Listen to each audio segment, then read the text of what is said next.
Welcome to Fireside Fables and Folklore. Before we begin, take a moment to get comfortable. Wrap yourself in a warm blanket. Let your body soften. Breathe in and out. Let the fire's soft crackle ease you into rest. If you find comfort and peace in these bedtime stories, I invite you to like the video and subscribe, but only if you genuinely enjoy what I do here. Your support helps keep these stories alive. And I'd love to hear from you. Leave a comment below, letting me know what you enjoyed about tonight's story and what your favorite fables and folklore are. It's always a joy to hear the tales that speak to hearts across the world. Now, close your eyes. Let the stillness surround you, and drift with me across golden sands and ancient stars. Tonight, we tell the tale of Aladdin and the Magic Lamp, a story of wonder, courage, and love that outshines even the desert sky. The morning sun rose slow and golden, spilling over the rooftops like warm honey. Aladdin stood at the edge of the town, where dusty paths led into dry hills. The ring from Mustafa tucked safely in the fold of his belt. Mustafa was already waiting, robes unmoved by the wind, a calmness about him like a man who had done this many times before. Without many words, they set off. The road wound quietly through scrub and shadow. Birds flitted through thorn trees, and far off, the hills looked like sleeping beasts under the sky. Aladdin tried not to fidget. He wanted to ask, "Where are we going? What will I find? What does the ring do?" But something about Mustafa made questions settle in the back of his throat like pebbles in a stream. Instead, they walked, one step at a time. By midday, they arrived at a place that didn't look like much at all, a flat patch of ground, ringed by dry stones, sun-baked and silent. "We're here," Mustafa said. Aladdin looked around, puzzled. "Here? There's nothing." Mustafa's lips curled into a quiet smile. "Not until you open it." He raised his hands and spoke a few words in a language Aladdin didn't know, slow and smooth like the turning of pages in an ancient book. The air shimmered, the stones trembled. Then, with a low sigh from the earth itself, the ground split open. A narrow stairway spiraled down into the dark. Aladdin gasped, "What is that?" Mustafa turned to him, serious now. "A place hidden from the eyes of most. A treasure lies below, more than gold or jewels. But it must be you who enters." "Why me?" "Because only the pure of heart can touch what lies beneath. And the lamp must never fall into the wrong hands." Aladdin swallowed. He felt small, like a boy again. But the ring on his finger pulsed with quiet strength, as though reminding him, "You are not alone." "Listen closely," Mustafa said, his tone shifting. "You will go down. You will find 3 chambers. In the last, atop a stone pedestal, sits an old, dusty lamp. Take nothing else. Touch nothing but the lamp. Do you understand?" Aladdin nodded. Mustafa placed a hand over the ring. "If danger finds you, twist this once." Then Aladdin stepped forward, and the shadows swallowed him whole. The stairs were cool, each step echoing softly like raindrops in a well. He walked slowly at first, then faster, the ring lighting faintly with each step. The first chamber opened like a mouth. In it, trees of glowing emerald leaves grew from the ground itself. Birds of glass fluttered silently between branches. Aladdin stared in wonder, but he remembered Mustafa's warning, touch nothing. So he moved on. The second chamber shimmered with walls of gold-veined crystal. On the floor, piles of rubies and silver coins lay like snowdrifts. In the center, a carpet floated gently above the ground, rippling as if waiting to be ridden. Aladdin's hands itched, his eyes widened, but he moved on. Then came the third chamber. It was smaller than the rest, carved from black stone. In its center, a pedestal, and on the pedestal, an old lamp, plain, covered in soot, small enough to fit in his hand. Aladdin stepped forward and reached out. The moment his fingers touched the lamp, the air shifted. The walls rumbled. The passage behind him began to close. Heart racing, lamp in hand, Aladdin ran. He leapt through the second chamber, darted past the glass birds in the first, and scrambled up the stairs just as the entrance began to seal behind him. Mustafa was waiting. Aladdin reached the top, panting, holding the lamp high. "Give it to me," Mustafa said quickly, stepping forward. Aladdin paused. Something was wrong. The man's voice had changed. His eyes were sharp, too sharp. I thought I was to bring it to the surface," Aladdin asked. Mustafa's expression darkened. "The lamp, boy." Aladdin took a step back. That was when Mustafa raised his hands, muttered something sharp and twisted, and the earth answered. A blast of wind threw Aladdin backward. The ground gave way. The stairs shattered like sand, and Aladdin fell. Darkness, stone, silence. When he came to, the lamp was still in his hand. The way back, gone. Panic clutched his chest, but the ring glowed softly, as if breathing with him. He remembered Mustafa's words. "If danger finds you, twist the ring once." Aladdin did. He turned the ring. There was a soft hum, and then a voice like thunder whispered through the dark. "Who has called?" The voice echoed in the chamber, like a wave rolling through a deep canyon. "Who has called?" Aladdin froze. The sound had no direction. It came from the air, the walls, even from inside his bones. It wasn't a shout, but it was vast, like thunder whispering close to your ear. I did," Aladdin said, his voice trembling. Light bloomed before him, not sharp, not blinding, but soft and glowing, like moonlight on still water. Out of that glow, a figure emerged. Not a man, not quite a shadow.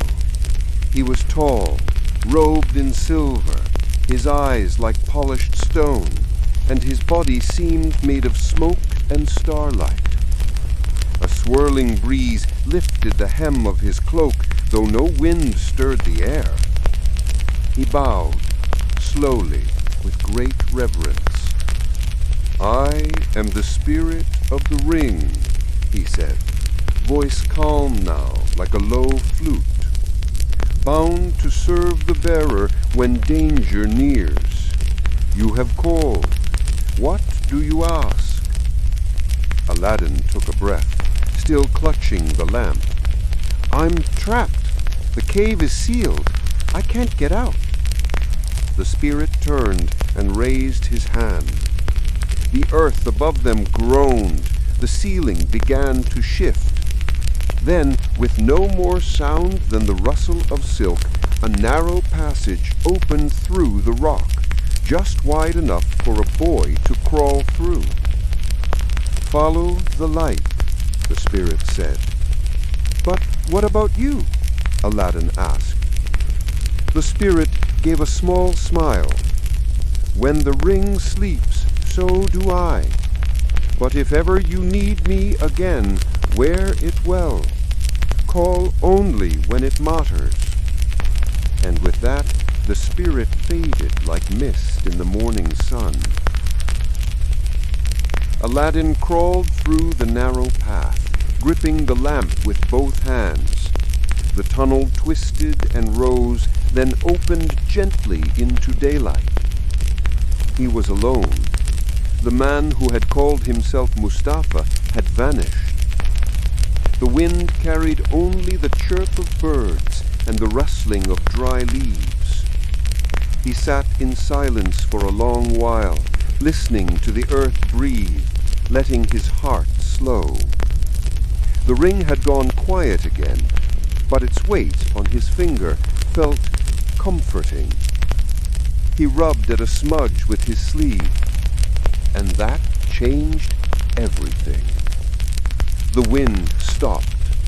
The birds fell silent. The air pulled inward like the breath before a storm. And then the lamp pulsed, once, twice, then burst with light. A great plume of smoke shot into the sky, not choking smoke, but brilliant and golden, spiraling upward like a tower of flame without heat. And from that tower came a figure, larger than life, eyes glowing like lanterns, body strong as a mountain, yet moving with the grace of a dancer. His skin shimmered with gold and copper tones, his hair tied with silk cords that swayed as he rose higher into the air. The genie of the lamp had awakened. He floated above the earth, arms wide, voice deep and warm. "O bearer of the lamp, I am yours. Command me, and it shall be so." Aladdin stumbled backward. You, what are you?" The genie chuckled. "A servant, once bound by fire, now bound by you. Speak, master. What is your wish?" Aladdin blinked, heart pounding. He had no palace, no riches, no armies, just dusty feet and a mouth dry with fear and awe. I want to go home." The genie smiled. "Simple," he said, "but wise." He snapped his fingers, and the earth itself bent. The next thing he knew, he was standing before his home, just as the sun began to set. The scent of lentils and mint drifted from the window. The jasmine tree swayed in the breeze as though nothing had changed. The lamp was cool again in his hand. He stepped inside. His mother looked up from her cooking, eyes going wide. "Aladdin, where have you been? I've been worried sick." Aladdin smiled, unsure where to begin. So he sat, and he told her everything. About the man named Mustafa, about the cave, the lamp, the spirit in the ring, about the genie, and how he had wished simply to come home. His mother stared at him, silent. Then, after a long pause, she reached across the table and touched his hand.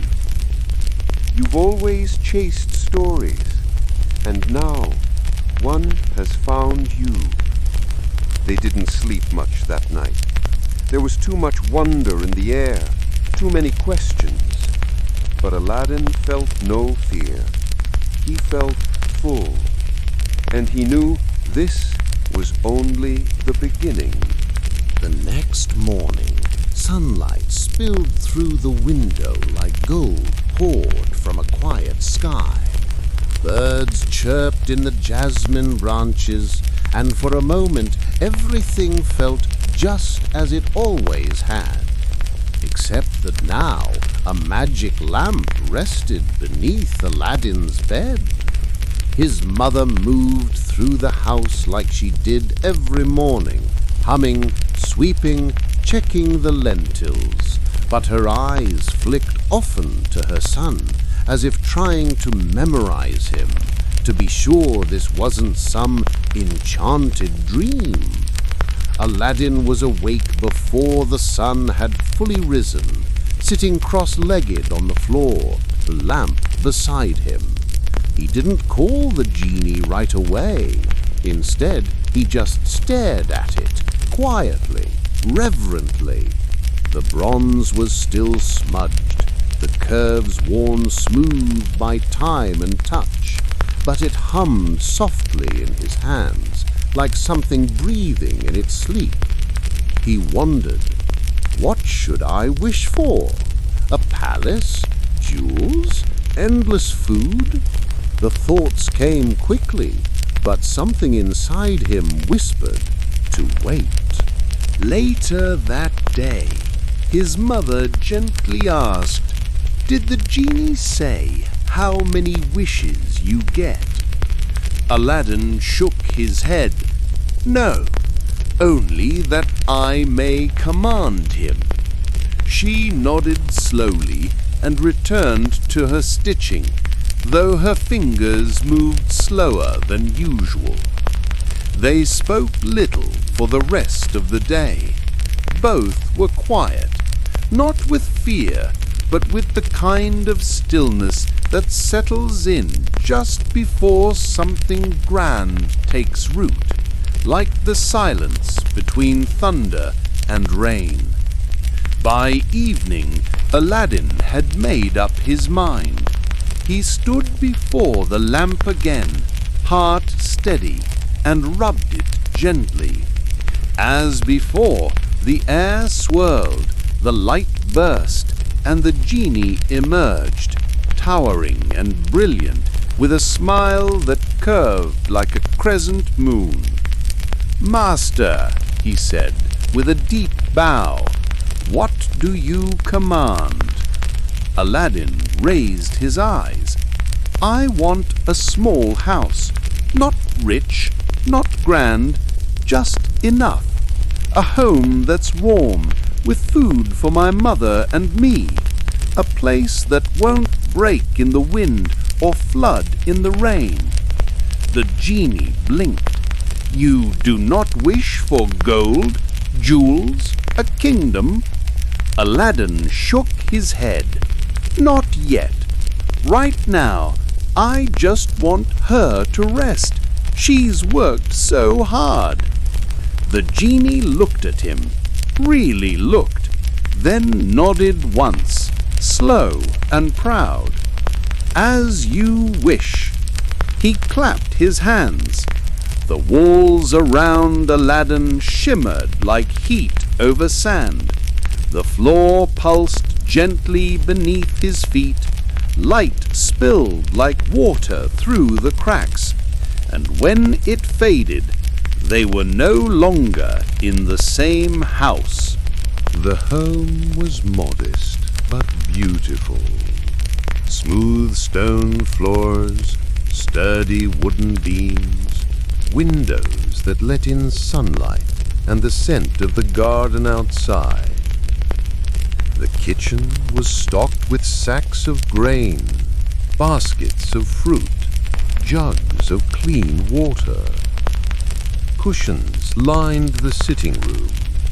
A soft rug lay beneath the table. Even the jasmine tree had followed them, now rooted just outside the new threshold. Aladdin's mother stepped inside, hands trembling. She pressed her fingers to the walls. She ran her hands over the polished table. She opened the pantry and closed it again, eyes wide, then shut tight with tears. "It's just a house," Aladdin said softly, "but it's ours now. No rent, no worries." She said nothing, only pulled him into her arms and held him as though she never meant to let go. The days that followed were quiet, but no longer hard. Aladdin explored the town with new light in his step. He didn't boast, he didn't brag, but people noticed. The boy who once begged for oranges now walked with his shoulders a little straighter, his clothes a little cleaner. Whispers followed him, not cruel ones, just curious. And though he told no one about the lamp, its presence followed him like a hush of a secret river. He didn't use it often, only when needed.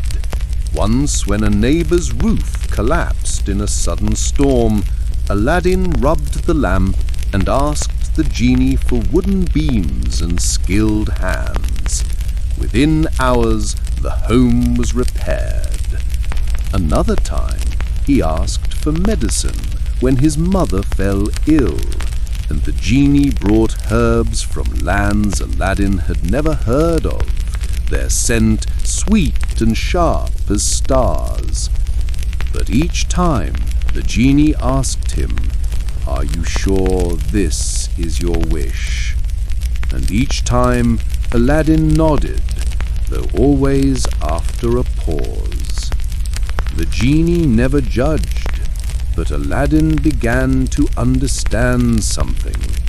Wishes were not toys. They were choices, and choices carried weight. One evening, beneath the sky full of stars, Aladdin sat alone, the lamp in his lap. He whispered, "Genie, may I ask you something?"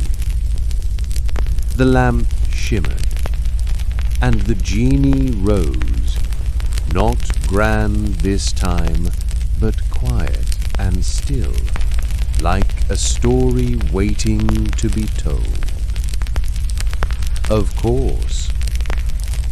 Do you ever want to be free?"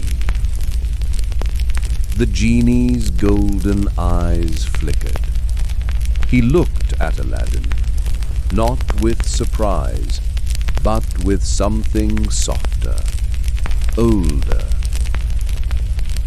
"I was once, long ago, before I belonged to the lamp.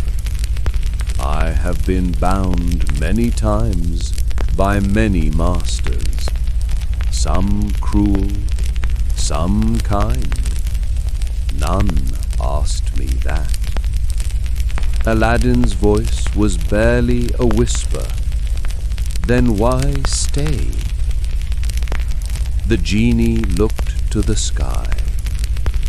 "Because in serving I remain in the world." And sometimes he looked back down, smiling gently. "Sometimes I get to see something good." Aladdin said nothing more. But that night, when he fell asleep, the lamp rested beside him on a pillow, not locked away, not hidden, just resting, like a friend keeping watch. Time passed like slow wind through the olive trees. Aladdin and his mother lived in peace. Their home was humble but warm. Their meals were simple but full. There was no hunger, no sorrow, Only quiet days, filled with sunlight, laughter, and the soft rhythm of life, lived without fear. Still, stories always found Aladdin. One morning, word spread through the market like spilled honey. The princess was leaving the palace. It was rare, so rare, that old men left their tea and boys abandoned their chores just to glimpse the edge of a royal veil. She would pass through the city on her way to the sacred gardens, hidden behind a screen of gold-draped guards and tall, silent horses. No one was allowed near. Not really, but still they came. The curious, the hopeful, the dreamers. Aladdin went too.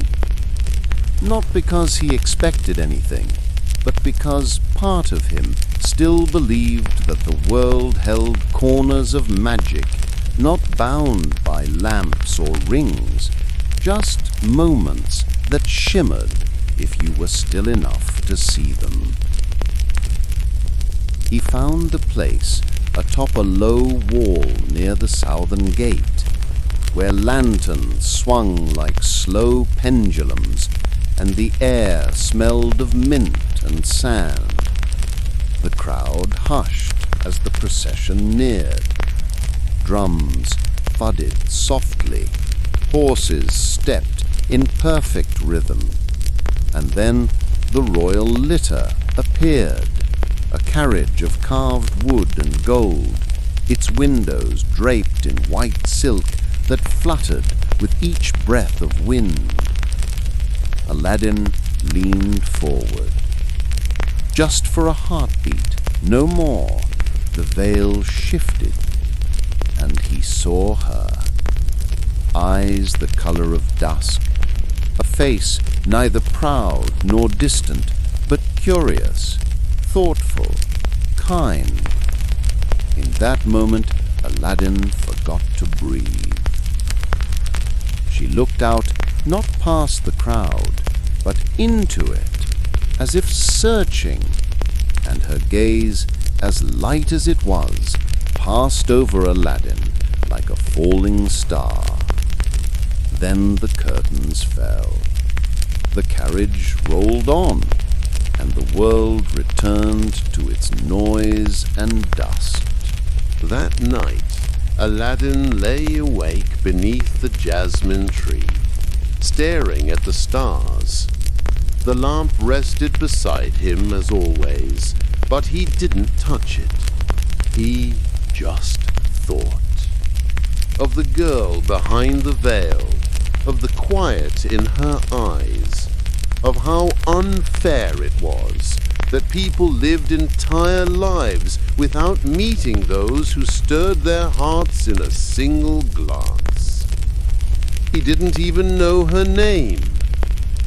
His mother found him the next morning, still on the porch, chin on his knees, lost in the clouds. "You're quiet," she said.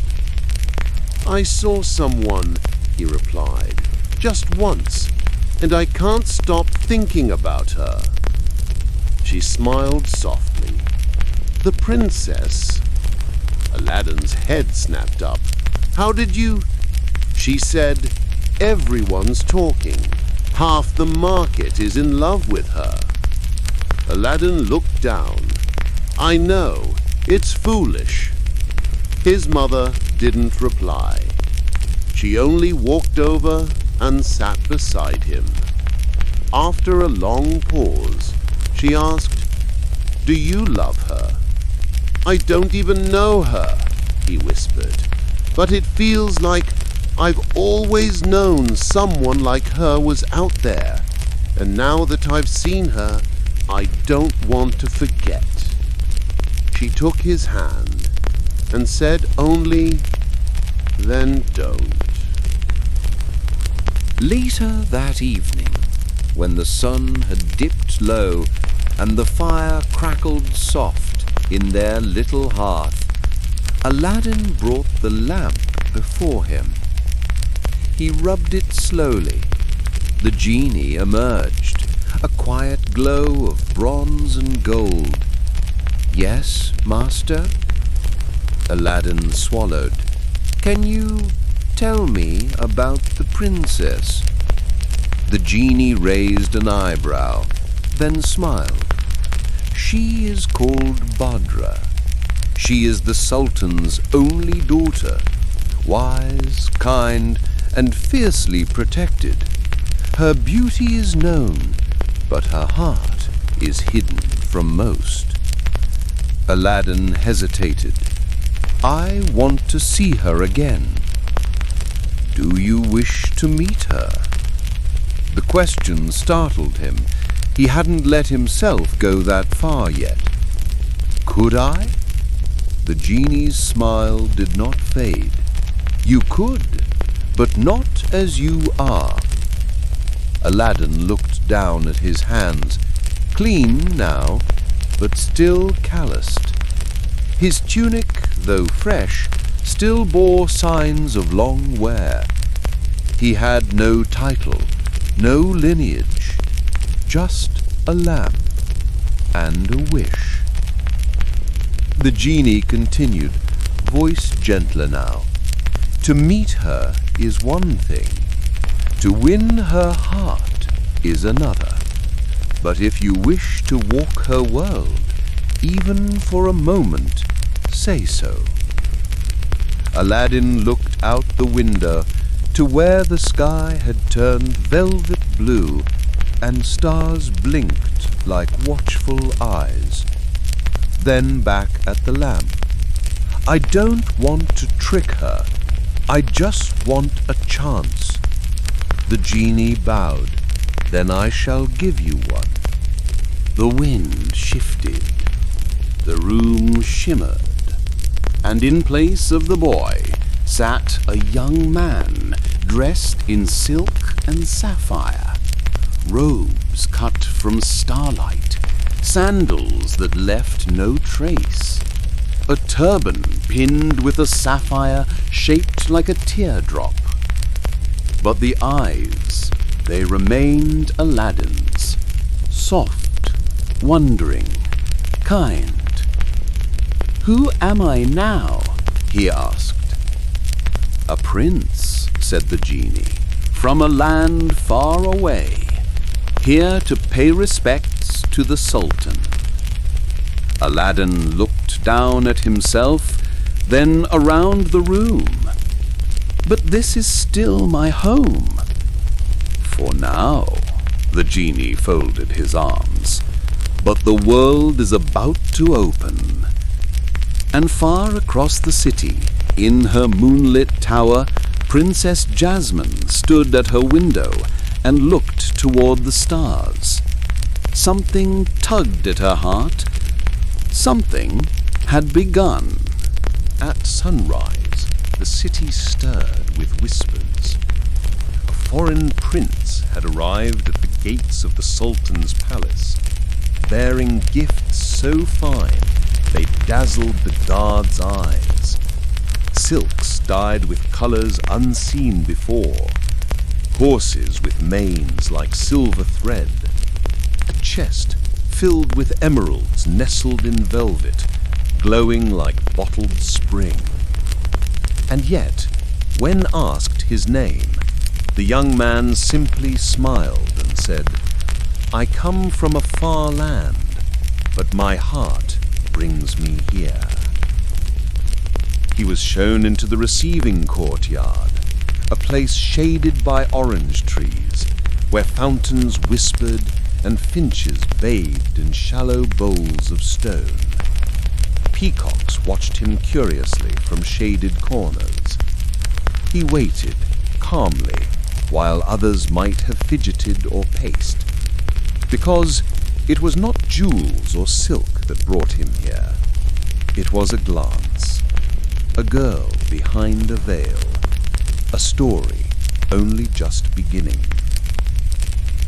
Inside the palace, Princess Jasmine listened to the report from her chamber balcony. She had no interest in suitors. She had turned away princes before, loud ones, proud ones who spoke with gold but not with soul. Still, something in the air felt different today.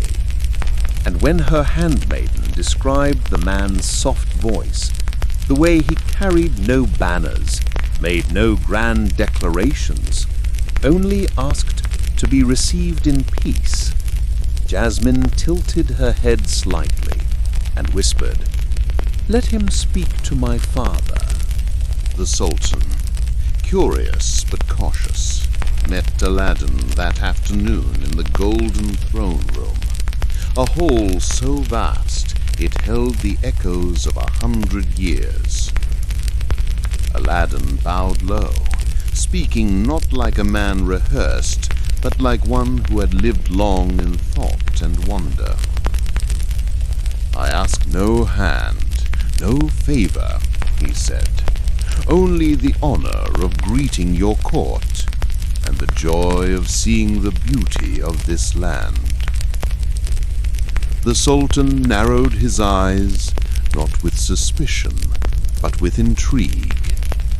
He was a clever man, and something about this prince, his humility, his stillness, reminded him of wind just before it shifts direction. "And what of your kingdom?" the Sultan asked. "What do you leave behind?" "A place with stars and sand, but none that shine like the ones here." The Sultan chuckled, a rare and honest sound. "And do all men of your land speak like poets?" "Only those raised by dreamers." At that, the Sultan leaned forward. "I will allow you to stay for now. Visit our gardens, speak to our people. But know this, my daughter is no prize. She chooses with her heart, and her heart is not easily stirred." Aladdin bowed again. That is the only kind of heart worth seeking. And so he stayed, not in the palace, but in a guest house near the royal lake, a place where moonlight shimmered on water lilies and cranes dipped their beaks in slow, elegant arcs. He did not parade through the streets. He did not boast of his wealth. Instead, he listened to old men telling stories under fig trees, to children chasing wind through narrow alleys, to merchants with hands stained by dye and fire. And slowly the city began to like him, and word reached the princess. One evening, while wandering the palace's eastern garden, Princess Jasmine came across him by accident, or so it seemed. He stood beneath a flowering almond tree, gently whistling to a night bird perched above. He turned when he heard her steps, eyes wide, not with practiced flattery, but with something genuine, wonder. She wore no crown, only a soft blue veil, but her presence was undeniable, like the hush that falls over water just before the moon rises. Aladdin bowed. "Forgive me, I didn't expect company." "Nor did I," she said, "but perhaps we both wandered here for the reason." They walked, slowly, carefully. He spoke not of palaces or politics, but of skies in distant lands, of how the stars curve differently when you lay on cool stone near the sea. She spoke of books she loved, and how stories stayed in the mind longer than silk on skin. He told her of jasmine trees and afternoons spent chasing ants. She told him how she longed to know the world beyond the garden wall. When she laughed, it sounded like something rare, not fragile, but precious. And when she looked at him, it wasn't like a princess regarding a subject. It was a girl seeing a boy, and something beginning to unfold. Later that night, back in the quiet house by the lake, Aladdin sat beneath an olive tree with the lamp beside him. The genie emerged without being summoned. He said, "So, the stars begin to move." Aladdin smiled, but it was a quiet smile. "I didn't wish for her heart." "No, but it's learning your name."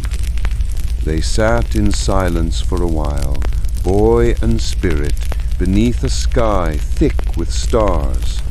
And far away, in her chamber lit by oil lamps and woven light, Princess Jasmine looked out across the lake. She was thinking of a boy with eyes like dusk and a voice like gentle wind. The moon waned, and word of the visiting prince spread quietly through the court. He had stayed longer than most. He had made no formal proposal, and yet he lingered like a song caught in the folds of silk. Princess Jasmine had grown curious, more than curious. She found her thoughts drifting to the garden paths they walked, the questions he asked, the gentle way he listened, not as if she were royalty, but as if her words truly mattered.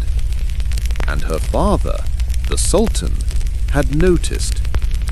One evening, as the call to prayer echoed softly from the palace minarets, the Sultan summoned his daughter. They sat together on a marble bench in the rose courtyard, where candles floated in shallow pools, and the breeze carried the scent of orange blossom. "My child," the Sultan said, "this prince, you seem drawn to him." Jasmine said nothing at first. She simply looked out toward the water. Then, "He does not see me as a jewel in a crown. That is rare." The Sultan's eyes narrowed slightly. "There is a weight in choosing, my daughter. You must be sure he seeks your heart, not your throne." Jasmine met her father's gaze. "Then test him, not with swords or coins, but with truth." And so the Sultan did. The next morning, a messenger arrived at Aladdin's door. He was invited to the palace once more, not for a meal, not for poetry or pleasantries, but for a task, a test. Aladdin arrived in his finest robe, deep indigo, the color of twilight, his turban simple but elegant. The Sultan waited in the grand hall, surrounded by ministers and attendants, all curious to see what would unfold. "You have lingered long in our city," the Sultan said, not unkindly. "And though you speak little of yourself, my daughter finds joy in your company." Aladdin bowed low, respectful. "She is unlike anyone I have known." The Sultan nodded. "Then let your heart prove its strength." He clapped once. Servants entered, carrying a single scroll, heavy and sealed in gold. "This," the Sultan said, "is a list of rare and priceless gifts from across the world, things not found in bazaars or even palaces. Bring me these things, not one, not two, but all within 40 days. Do so, and you may speak of love. Fail, and your path will end here." The scroll was handed to Aladdin. He unrolled it slowly.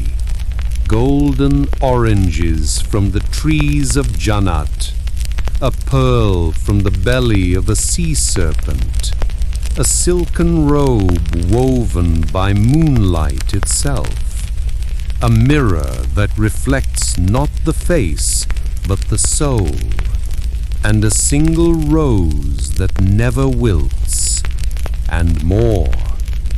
Things only spoken of in fables. The court waited for his fear, his refusal, but Aladdin simply rolled the scroll back up, bowed again, and said, "Then I shall return." That night, in the quiet house by the lake, Aladdin sat beside the lamp and whispered to it like one speaks to a dear friend. The genie emerged, gentle, glowing. "You've seen the list," he said, without being told. Aladdin nodded. "They want to know if I am real." "You are. But a prince from nowhere cannot find these things on his own." "And what would you wish, Aladdin?" He looked up. "Not for riches, not for glory, only for the chance to keep walking beside her." The genie was quiet for a long moment. Then he said, "These things the Sultan asks, they are rare, but not impossible, not for one with a heart unclouded." And then, with a gust of soft wind, the room darkened, not with night, but with magic. The genie raised his hand. "Then let us gather wonders." And so began a quiet, dreamlike journey unlike any Aladdin had known. They flew not on carpets, but on wind and shadow, across seas that sang, and forests where trees whispered in languages older than fire. They climbed mountain paths lit only by fireflies. They walked riverbanks glowing with blue stones. Together, Aladdin and the genie found the golden oranges, growing in a secret garden that only opened its petals at dawn. The pearl, resting inside the gentle eye of a sea creature who gave it willingly after hearing Aladdin's song. The moonlight robe, woven by quiet hands in a floating market hidden in the clouds. The mirror, gifted by an old monk who lived alone in a cave of glass, who saw Aladdin's eyes and nodded once, as if recognizing him. And the rose, oh, the rose, which grew in a courtyard no one remembered, blooming through the cracks of stone, untouched by time or dust. Each gift earned not with force, but with kindness, patience, listening. And when the 40 days ended, Aladdin returned. The Sultan, seated high upon his dais, looked up as Aladdin entered. The scroll lay before him. Aladdin stepped forward and laid each gift gently on the silken cloth. There was no fanfare, no speech, only quiet awe, and then silence, until the Sultan rose and said, "You have done what no prince before you could." He looked at Aladdin for a long time, then turned to his daughter. Her eyes already spoke, and her smile, hidden behind a veil, said the rest. That night, as stars blinked into the velvet sky, Aladdin stood once more beneath the almond tree in the garden, and Princess Jasmine joined him. She did not speak, she simply took his hand, and the lamp, resting quietly in his robes, hummed once, like a heartbeat full of joy. The city was brighter than it had been in years. Lanterns swayed from every window. Musicians played in alleyways and courtyards. Bakers worked through the night, kneading honey cakes and rose syrup breads. Children danced through the squares with garlands in their hair. For the Sultan had announced it. Princess Jasmine would wed. Not to a foreign emperor, not to a polished prince with 1,000 ships, but to the quiet man who had walked the gardens with her, listened to her dreams, and brought her laughter without effort. To the boy who had no name before, and now had everyone's, Aladdin. Preparations moved swiftly but with care. The palace tailors stitched wedding robes of velvet and pearl, while poets composed verses to be whispered under moonlight. The streets were swept, fountains repolished, even the jasmine trees seemed to bloom a second time. And though Aladdin stood now in silks and silver, he did not feel like a stranger to himself. He still rose early. He still spoke softly. He still greeted the market bakers by name. Only now the lamp was kept in a quiet drawer by his bed, not locked away, but resting like a story already told. "I may not need to call you for a while," he told the genie one evening. The spirit smiled, resting one arm on his curved blade. "That is the hope, isn't it?" Aladdin looked out across the lake. What if all of this is a dream? Then it is the kind worth waking into. But across the desert, far beyond the painted mountains and the jeweled oases, another man listened to wind and rumor, Mustafa. He had wandered since the cave collapsed, searching, plotting, waiting. When news reached him that a new prince had appeared, bearing treasure beyond reason, cloaked in mystery, he knew. He knew. "The boy has the lamp," he growled, standing at the edge of a caravan fire. His eyes burned hotter than the flames. "And now," he whispered to the sand, "I will have it back." On the eve of the wedding, Princess Jasmine walked alone in the palace garden, her slippers brushing stone, her fingers trailing along vines heavy with white blossoms. She had never imagined such peace. The man she would marry spoke not in riddles or demands, but in stories and silence. With him she felt seen, not just as a princess, but as herself.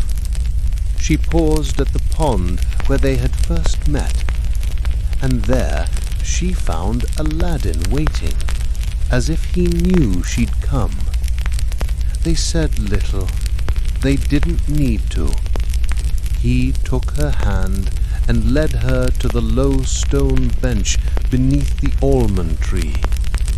They sat shoulder to shoulder in a quiet that needed no words, until she asked very softly, "Why me?" Aladdin turned to her, his smile small and real. "Because the first time I saw you, you looked out into the world as if you already knew me, before I knew myself." She blinked once, and then leaned gently against his arm. The wedding day rose with a sky the color of wildflowers. Dancers twirled in silken waves. Music floated from the towers. The palace gates opened to all, rich and poor alike, for this was not a royal marriage of kingdoms, but of hearts. Aladdin stood at the center of it all, dressed in midnight blue, stitched with silver threads that shimmered like stars. At his side the Sultan beamed, and beyond the crowds the genie watched quietly from a rooftop, disguised in plain robes, smiling faintly. Then Jasmine entered, and the world went still. Her gown was layered with stardust and history. Her veil shimmered like water at dusk, but it was her presence, calm, radiant, that made time pause. When they met beneath the wedding arch, neither spoke. They simply took each other's hands, and the priest gave his blessing. The crowd erupted. Flowers rained down. Musicians struck joyous chords. Drums thundered like 1,000 hearts. And Aladdin, once a boy with empty hands, now stood beside a woman who had seen through all the veils and chosen him still. But even as the celebration continued, in the far corner of the city, a traveler in a dark cloak slipped through the gates unnoticed. His eyes glinted like knives, and in his hand he carried a new ring, forged in shadows, built to undo.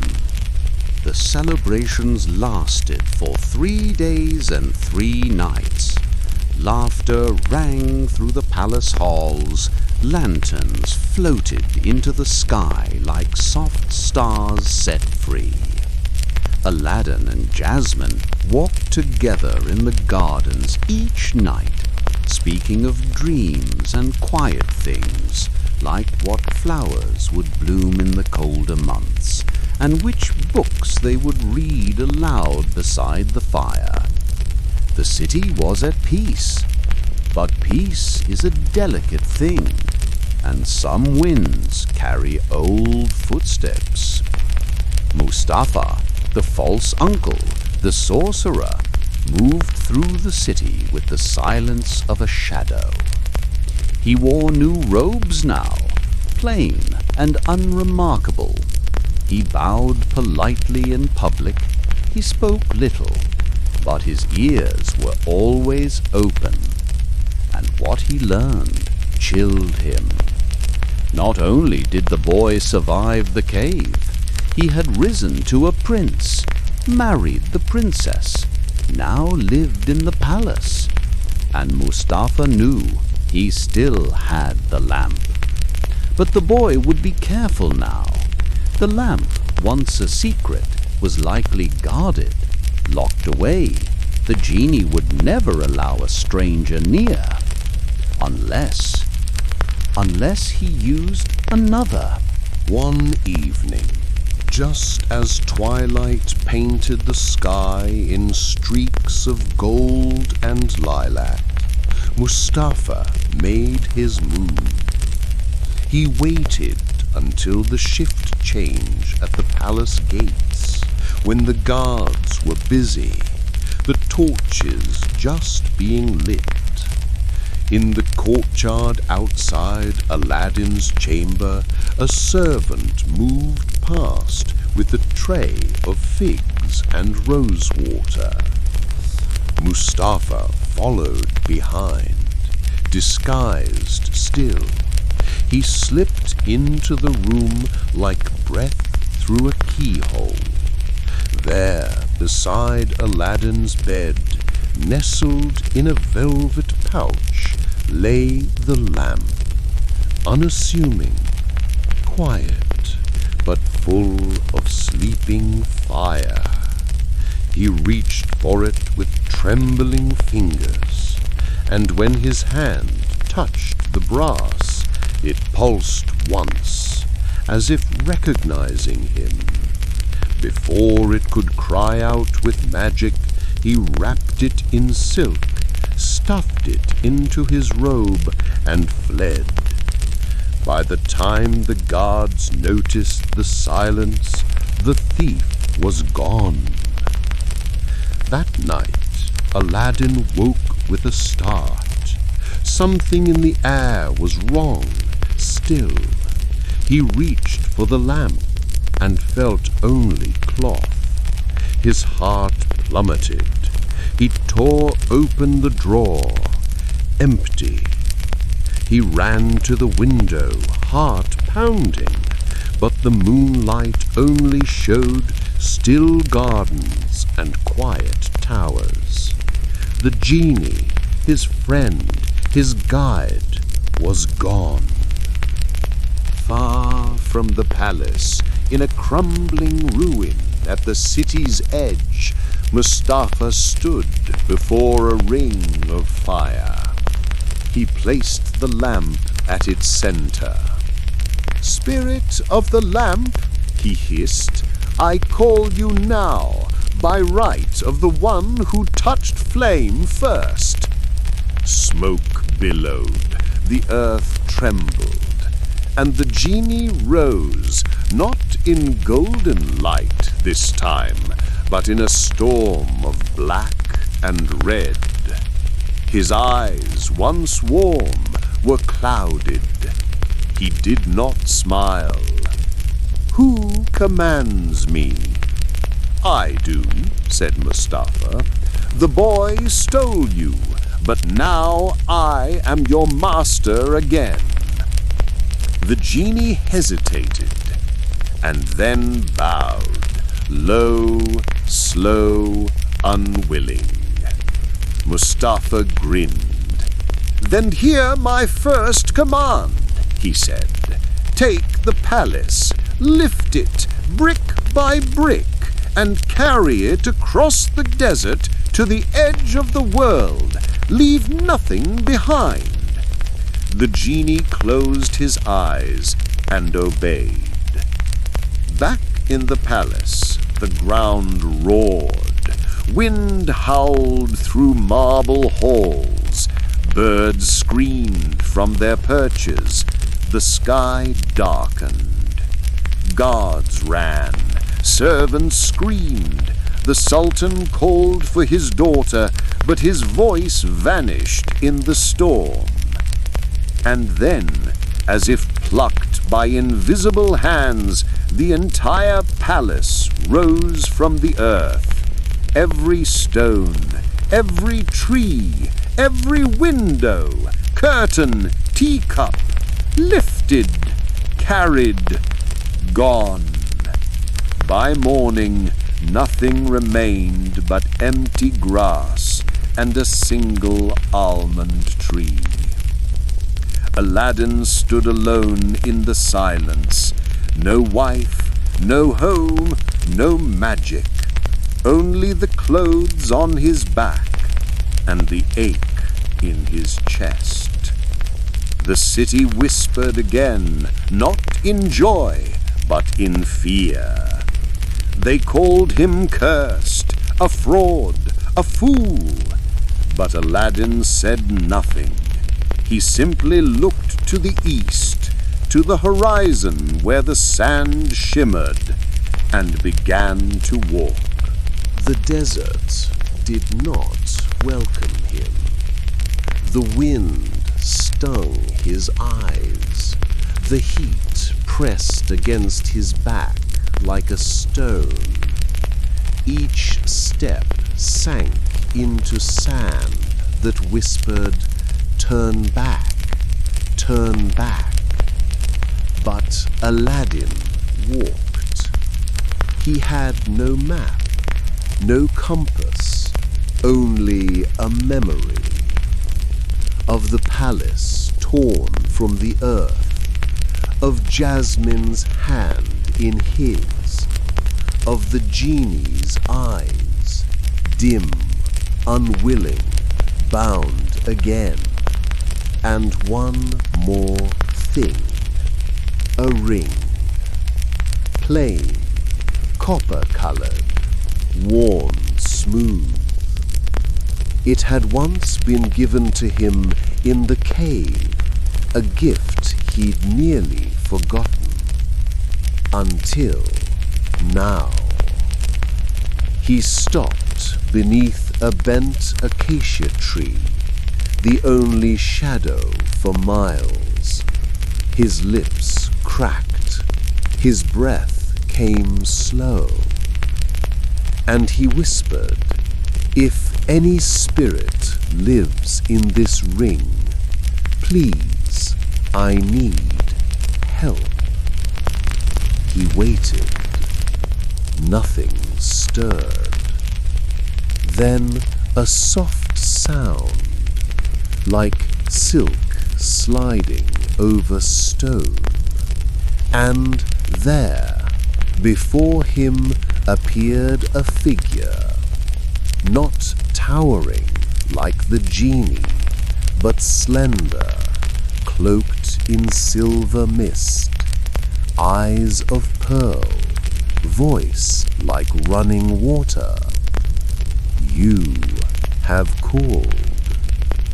Aladdin stared, hope clinging to his breath. "Who are you?" "I am the lesser spirit," it replied, "bound to this ring, forgotten by most, remembered by few. I have lost everything, my home, my wife, the lamp. I have nothing left but this." The spirit nodded gently. "Yet still you walk. That is something." Aladdin explained what had happened. The sorcerer, the theft, the genie enslaved again, and the palace carried across the world by magic to lands unknown. The spirit listened, and when Aladdin finished, it bowed its head and said, "I cannot undo what has been done, but I can carry you where your feet cannot go." Aladdin nodded, exhausted. "Then take me to her, wherever she is." The spirit reached out a hand, and the sand vanished beneath him. He awoke beneath starlight. Cool air kissed his face. He opened his eyes to a moonlit courtyard, a reflection of the one he once knew, but dimmer, hollow. The palace had been placed at the edge of the earth, in a valley of stone, a prison of beauty. Guards patrolled the perimeter, wearing dark armor, their eyes glassy, puppets of Mustafa's command. But inside, the rooms remained untouched. There, in her chamber, Princess Jasmine sat by the window, waiting. She had not wept. She had not screamed. But her heart ached like a sealed letter, ink still wet, never read. She believed Aladdin had died, yet still, every night she whispered a single word to the wind. Come back. Aladdin waited until the moon was high. The spirit of the ring cloaked him in stillness, letting him pass unseen among the guards, through shadowed arches and silent halls. And then he saw her. She stood alone, facing the balcony, her veil trailing like a soft sigh. He stepped into the light. Jasmine. She turned slowly. Her hand went to her chest, and then she ran. No guards, no alarms, just arms around shoulders and tears that wouldn't wait. You're real, she whispered. So are you, he replied. And they stood in silence, forehead to forehead, hearts remembering. But it could not end there. The genie, Aladdin said, is still bound. The sorcerer commands him. He will find us soon. Jasmine's voice was steady. Then we must break his hold. Aladdin nodded. And to do that, we need the lamp. The next night, with the help of the ring spirit, Aladdin slipped into the sorcerer's chambers. Mustafa slept beneath drapes of black velvet, breathing like a lion fed too well. The lamp sat on a golden pedestal near the bed. Aladdin crept forward. But before he could reach it, the room flared with fire. You think I'd sleep without protection? Mustafa growled, rising in a cloak of smoke. Foolish boy. Flames circled them. The lamp vanished into the sorcerer's robe. I should have left you in the cave. Aladdin stood his ground. I didn't come to fight. I came to free. There is no freedom in power, only control. The ring on Aladdin's hand glowed. The spirit appeared, small but shining. Then you have already lost, it said. And with a cry of wind and fire, it struck. The room exploded in light. Mustafa roared, but the ring spirit twined around the flames, unraveling his magic like threads from a sleeve. The sorcerer stumbled back, weakened, and in that moment, Aladdin reached forward and grabbed the lamp. He shouted the genie's name. The world cracked open. The genie rose, not in chains, but free.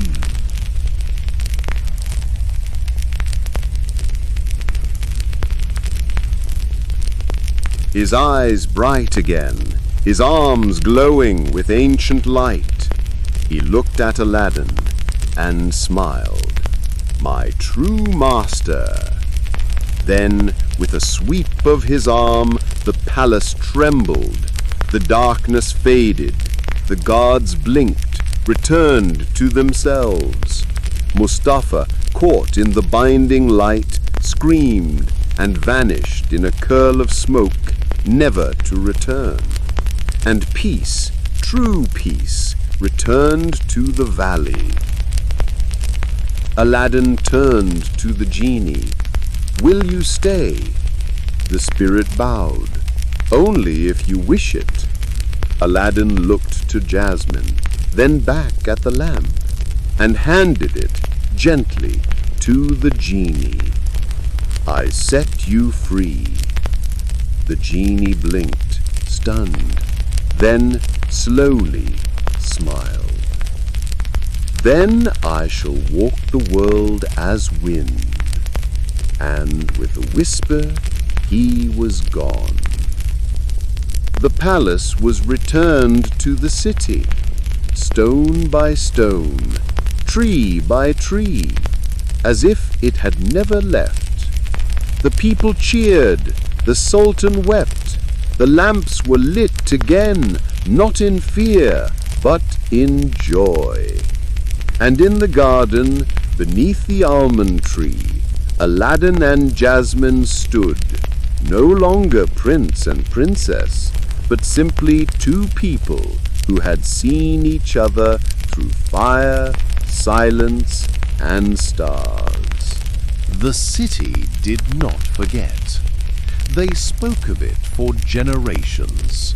The prince who appeared from nowhere, the palace that vanished and returned, the sorcerer who burned away like smoke at sunrise. But within the palace, the story was quieter. Aladdin and Jasmine did not seek grand parades or songs in their names.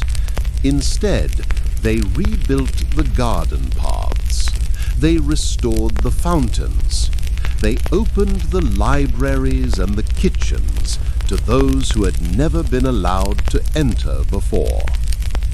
They walked the market hand in hand, not as rulers, but as people who knew what it meant to lose everything and choose to return anyway. And the almond tree, the one left behind when the palace was stolen, remained.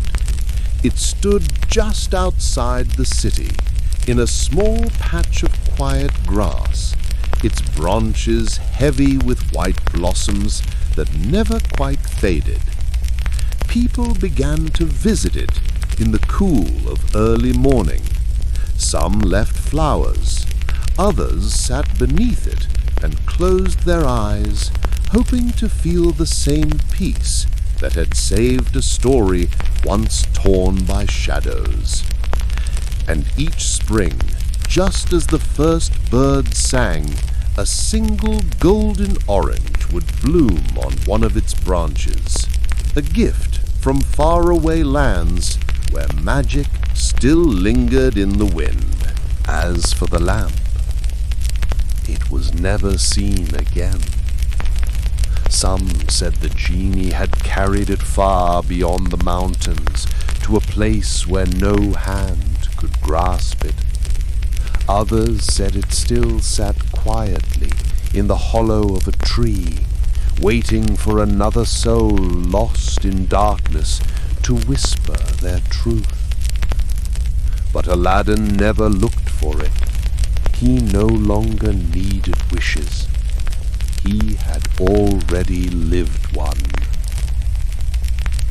And in the soft years that followed, when the world turned slower and the days stretched like warm sunlight over stone, Aladdin and Jasmine aged side by side. They read stories by firelight. They planted trees with their own hands. They raised children who believed not only in magic, but in kindness, in the magic that comes from choosing love again and again, even when the road is long and the lamp is gone. And sometimes, in the evening, they would sit beneath the stars, just the two of them, hands still laced, eyes still wondering. And when people asked them how their story became a legend, they would only smile and say, "It began with a lamp, but it stayed because we lit the flame ourselves." The end. Sleep well, dear listener, and may you always remember, the magic we carry lives not in wishes, but in the courage to love when the world grows quiet. Thank you for joining me tonight, dear listener, for this quiet retelling of Aladdin and the Magic Lamp. If you found comfort in this story, if the gentle pace, the old magic, or the simple love touched you in some way, I invite you to leave a like and consider subscribing to Fireside Fables and Folklore, but only if this brought you peace. And I'd truly love to hear from you. Let me know in the comments what spoke to you most in tonight's tale, and which fables, legends, or quiet stories you'd like to hear next. Until then, wrap yourself in stillness, breathe deeply, and rest easy. The stories will be here when you return. Good night and sweet dreams.